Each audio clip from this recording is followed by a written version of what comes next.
वजारत दाखिला ने सिंध के अलावा मुल्क भर में पाक फौज की तैनाती का नोटिफिकेशन जारी कर दिया है। वफाकी वजीर दाखिला शेख रशीद अहमद ने बताया कि कोरोना वायरस के फैलाव को रोकने के लिए फौज की तैनाती का अहम फैसला किया गया है।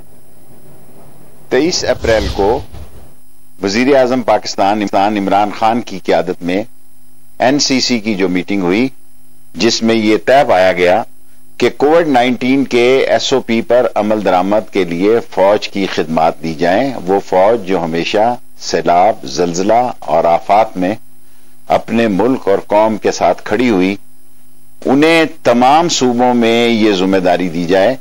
सो आज इंटीरियर मिनिस्ट्री की तरफ से नोटिफिकेशन जारी किया गया है, जिसके तहत गिलगित बल्तिस्तान भी और कश्मीर भी और खैबर पख्तूनख्वा और बलूचिस्तान, पंजाब और इस्लामाबाद अपनी जरूरत के मुताबिक कोविड-19 पर अमल दरामद कराने के लिए पाक फौज की खिदमात लेंगे।